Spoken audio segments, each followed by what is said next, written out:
Hello everyone, good morning. Chapter 3 નો last topic વિદ્યુત ઉર્જા અને વિદ્યુત પાવર સમજાવો. ક્વેશ્ચનના આપણે બે ભાગ પાડીશું. પહેલા વિદ્યુત ઉર્જા સમજીએ અને પછી વિદ્યુત પાવર. વિદ્યાર્થી મિત્રો, વિદ્યુત ઉર્જા આજે ચેપ્ટર 3 રહ્યું. એમાં વિદ્યુત ઉર્જાનું પ્રાપ્તિ સ્થાન કયું આવશે? તો બેટરી, વિદ્યુત કોષ. તો વિદ્યુત ઉર્જા સમજવા માટે આપણે V વોલ્ટ ધરાવતી બેટરી, પછી બેટરીને પરિપથ એટલે કે અવરોધ સાથે જોડીએ, R સાથે જોડીએ, અને R ના બે છેડા A અને B, રાઈટ? હવે જો પરિપથ પૂર્ણ કરીએ એટલે કે સ્વિચ ઓન કરીએ એટલે પરિપથમાં વિદ્યુત પ્રવાહ વહેશે. તો રૈવાજિક પ્રવાહની જે દિશા રહી બેટરીના ધનથી ઋણ તરફ, એટલે પ્રવાહ ધનથી ઋણ તરફ વહેશે. તો આટલી સુધીના પોઈન્ટ્સ આપણે લખી દઈએ તો V વોલ્ટની બેટરીને અવરોધક તારના બે છેડા A અને B વચ્ચે જોડેલ છે. બેટરીને શેની સાથે જોડીશું? તો અવરોધ R ના બે છેડા A અને B સાથે જોડેલ છે. તેમાંથી રૈવાજિક પ્રવાહ A થી B તરફ વહે છે. હવે A બિંદુ પાસે વિદ્યુત સ્થિતિમાન V અને B બિંદુ પાસે વિદ્યુત સ્થિતિમાન VB છે.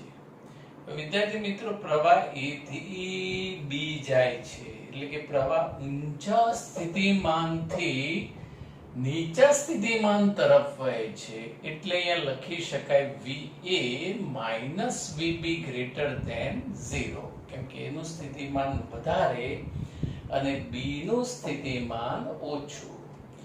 હવે આપણે A અને B બિંદુ વચ્ચેનો potential difference V means the VA minus VB જે ધન છે, રાઈટ? હવે ધારો કે અહીંયા ડેલ્ટા ટી સમયમાં, કેટલા સમયમાં? ડેલ્ટા ટી સમયમાં ડેલ્ટા ક્યુ વિદ્યુતભારનો જથ્થો A થી B તરફ પસાર થતો હોય તો A બિંદુ પાસે વિદ્યુત સ્થિતિ ઉર્જા UA is equal to chapter 2 અનુસાર વિદ્યુતભાર ગુણ્યા વિદ્યુત સ્થિતિમાન એટલે વિદ્યુતભાર ડેલ્ટા ક્યુ વિદ્યુત સ્થિતિમાન VA. અને એ જ રીતે B બિંદુએ વિદ્યુત સ્થિતિ ઉર્જા UB is equal to વિદ્યુતભાર ગુણ્યા વિદ્યુત સ્થિતિમાન ડેલ્ટા ક્યુ into VB. હવે આ વિદ્યુત સ્થિતિ ઉર્જાનો ફેરફાર UB માઇનસ UA, UB ની જગ્યાએ ડેલ્ટા QVB, UA ની જગ્યાએ ડેલ્ટા QVA. ફટાફટ ડેલ્ટા Q સામાન્ય લઈ લો, કૌંસમાં VB માઇનસ VA. હવે ઋણ નિશાની સામાન્ય લઈએ તો અહીંયા VA પદ પહેલા એટલે minus delta Q bracket VA minus VB, right? હવે Q is equal to, સૂત્ર યાદ છે, Q બરાબર IT. તો અહીં delta Q is equal to શું લખાય? I ડેલ્ટા T, એટલે minus I delta T VA minus VB જે લેસ ધેન 0 અર્થાત ઋણ છે. કેમ કે અહીંયા જ્યારે વિદ્યુતભાર A થી B તરફ જશે એટલે એની સ્થિતિ ઉર્જા રહી, એ સ્થિતિ ઉર્જા ઘટશે, ડિક્રીઝ થશે, એટલે અહીંયા આવશે લેસ ધેન 0. હવે સમજો, વાહકમાંથી વિદ્યુતભાર અથડામણ વગર પસાર થતો વિચારીએ. આ એક આદર્શ પરિસ્થિતિ છે, આવું વ્યવહારમાં શક્ય નથી, તો ઉર્જાનો વ્યય થતો નથી. તેથી યાંત્રિક ઉર્જા સંરક્ષણના નિયમ અનુસાર, વિદ્યાર્થી મિત્રો, આપણે ધોરણ 11 ના ચેપ્ટર 6 માં યાંત્રિક ઉર્જા સંરક્ષણનો નિયમ K + U is equal to E યાદ આવ્યું? ઓકે. પછી ડેલ્ટા K + ડેલ્ટા U બરાબર 0. તો અહીંયા delta K + delta U is equal to 0 યાંત્રિક ઉર્જા સંરક્ષણનો નિયમ. એટલે કે ડેલ્ટા કે is equal to minus delta U, અને આ ડેલ્ટા યુ ની કિંમત મૂકી દઈએ તો minus minus plus I delta T V greater than 0, એટલે કે ગતિ ઉર્જા ધન હોય છે અને વિદ્યુતભારો ગતિમાં હોય એટલે એમની ગતિ ઉર્જા વધારે એટલે કે ધન હોય છે. આ વિદ્યુત ઉર્જાની ચર્ચા અહીંયા આપણે પૂરી કરી. હવે સમજીએ આપણે વિદ્યુત પાવર. તો વિદ્યુત પાવર સમજવા માટે થોડી પ્રેક્ટિકલ વસ્તુ અહીંયા ધ્યાનમાં લેવી પડશે. વિદ્યુતભાર જ્યારે વાહકમાંથી પસાર થાય ત્યારે આયનો સાથે અથડામણ અનુભવે છે. કોઈ પણ વાહક તાર, યાદ છે ને, ધન આયનો લેટિસ બિંદુ પર ગોઠવાયેલા હોય અને વિદ્યુતભાર જ્યારે વાહકમાંથી પસાર થાય એટલે એ આયનો સાથે અથડામણ અનુભવે. અને આ અથડામણ દરમિયાન વિદ્યુતભારની ઉર્જાનો અમુક ભાગ દોલન કરતા આયનોને મળે છે. પરિણામે આયનોના દોલનો વધારે ઝડપી અને વધારે અસ્તવ્યસ્ત બને છે. આ રીતે વિદ્યુતભારોએ પ્રાપ્ત કરેલી ગતિ ઉર્જા ઉષ્મા ઉર્જામાં કન્વર્ટ થાય છે, જેને ઓહમિક વ્યય કહે છે. તો વિદ્યાર્થી મિત્રો, આનું જરા પહેલા પ્રેક્ટિકલ એક્ઝામ્પલ આપણે લઈ લઈએ. પંખો, પંખાને આપણે 1-2 અવર્સ ચલાવીએ પછી એની નીચેની બોડીને તમે અડકજો, કેવું લાગશે?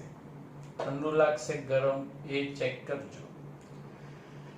પછી ટ્યુબલાઇટ, બલ્બ, ટીવી, ફ્રીજ, આ બધા જ ઉપકરણો અમુક સમય કાર્યરત થયા પછી જો તમે બધાને અડકશો તો બધા જ ગરમ અનુભવાશે. તો એનું કારણ કે એમાંથી જ્યારે પ્રવાહ પસાર થાય એટલે કે વિદ્યુતભાર પસાર થાય અને વિદ્યુતભાર વાહકના આયનો સાથે અથડાશે અને જેને કારણે આયનોના દોલનો ઝડપી અને મોટા થાય અને એ જે આયનોની પાસે જે ઉર્જા રહે એ ઉષ્મા ઉર્જા સ્વરૂપે ઉત્સર્જાય. એટલે જેને કારણે દરેક ઇલેક્ટ્રિકલ વાયર, ઇન્સ્ટ્રુમેન્ટ અને એપ્લાયન્સીસ એ અમુક સમય કાર્યરત થયા પછી ગરમ થાય છે. એનું કારણ થવાનું આ જ, એનું કારણ આ જ ગણી શકાય, જેને ઓહમિક વ્યય કહે છે. હવે જૂલ અસર, એટલે જે વાહક ગરમ થાય એને કહેવાશે જૂલ અસર. તો જૂલ અસરની વ્યાખ્યા વાહકમાંથી વિદ્યુત પ્રવાહ વહેડાવતા અવરોધને કારણે મળતી ઉષ્મા ઉર્જાને જૂલ ઉષ્મા કહે છે અને આ ઘટનાને જૂલ અસર કહે છે. એટલે કે વાહકમાંથી પ્રવાહ પસાર કરવો એટલે અવરોધ તો હોવાનો જ, એટલે અવરોધને કારણે શું ઉત્પન્ન થાય? ઉષ્મા ઉર્જા. આપણે બધા ઉદાહરણ, એક્ઝામ્પલ જોયા, બધામાં આવું થાય જ છે. તો આ ઉષ્માને જૂલ ઉષ્મા અને આ ઘટનાને જૂલ અસર કહે છે. હવે આપણે વિદ્યુત પાવરના સૂત્ર વ્યાખ્યાયિત કરવા, તો એના માટે ડેલ્ટા ટી સમયમાં ઉદ્ભવતી ઉષ્મા ઉર્જા delta W is equal to delta કે સંબંધ કાર્ય ઉર્જા પ્રમેય પરથી વિચારી શકાય. હવે ડેલ્ટા કે ની જગ્યાએ હમણાં જ રિઝલ્ટ આપણે તૈયાર કર્યું, VI delta T. Delta T પદછેદમાં લઈ જાઓ એટલે delta W upon delta T is equal to VI. હવે ડાબી બાજુનું પદ રહ્યું અને વંચાય કઈ રીતે? એકમ સમયમાં ઉદ્ભવતી વિદ્યુત ઉર્જા. આને બે રીતે સમજી શકાય મિત્રો. એકમ સમયમાં ઉદ્ભવતી ઉષ્મા ઉર્જા અથવા તો એકમ સમયમાં ખર્ચાતી વિદ્યુત ઉર્જા એટલે પાવર. એટલે power P is equal two VI. હવે ઓહમના નિયમ પરથી આ V ની જગ્યાએ IR લખી શકાય. એટલે IR into I એટલે I²R, રાઈટ? એટલે પાવરનું બીજું સૂત્ર થયું. હવે તમે આ સમીકરણની અંદર VI માં I ની જગ્યાએ V/R લખી શકાય. એટલે V²/R પાવરનું ત્રીજું સૂત્ર. R ને ઓહમિક અવરોધ કહે છે, ચેપ્ટરની શરૂઆતથી જ ખબર છે. અને R નું મૂલ્ય V કે I પર આધારિત નથી. એટલે જો R ને અચળ ગણીએ તો આ જે સમીકરણ રહ્યું એમાં લખી શકાય P ચલે છે I². એટલે આ જે સંબંધ રહ્યો એને જૂલનો નિયમ કહે છે અને જૂલના નિયમનો સ્ટેટમેન્ટ આવશે આના પરથી લખી શકાય કે આપેલ તાપમાને અવરોધમાંથી સ્થિર પ્રવાહ એટલે ડીસી પ્રવાહ પસાર કરતા તેમાં એકમ સમયમાં ઉદ્ભવતી ઉષ્મા ઉર્જા પાવર એટલે એકમ સમયમાં ઉદ્ભવતી ઉષ્મા ઉર્જા એ તેમાંથી પસાર થતા વિદ્યુત પ્રવાહના વર્ગના સમપ્રમાણમાં હોય છે, જેને જૂલનો નિયમ કહે છે. હવે પાવરના સૂત્ર પર આધારિત એમસીક્યુ આપણે સમજીએ. તો વિદ્યુત ઉર્જા W જૂલ એકમ હોય ત્યારે W વડે દર્શાવાય. એના શક્ય સમીકરણ પહેલું સૂત્ર QV, Q ની જગ્યાએ IT લખો એટલે VIT, V ની જગ્યાએ IR લખો એટલે I2RT, અને આ સૂત્રમાં I ની જગ્યાએ V/R લખો એટલે V2T/R. એટલે વિદ્યુત ઉર્જા W ના 4 સૂત્ર યાદ રાખવાના. પહેલું સૂત્ર કયું? QV, પછી VIT, I2RT, V2T/R. પછી ઉર્જા કેલેરીમાં હોય. ઉર્જાનો એકમ જૂલ અને બીજો એકમ કેલરી, જે H વડે દર્શાવાય. હવે ઉર્જા જૂલમાં હોય એટલે W માં દર્શાવાય, કેલેરીમાં હોય H વડે દર્શાવાય, અને બંને વચ્ચેનો સંબંધ દર્શાવતું સૂત્ર W=JH, અને આ સૂત્રમાં J એટલે જૂલ અચળાંક, જેની કિંમત 4.2 જૂલ પર કેલરી છે.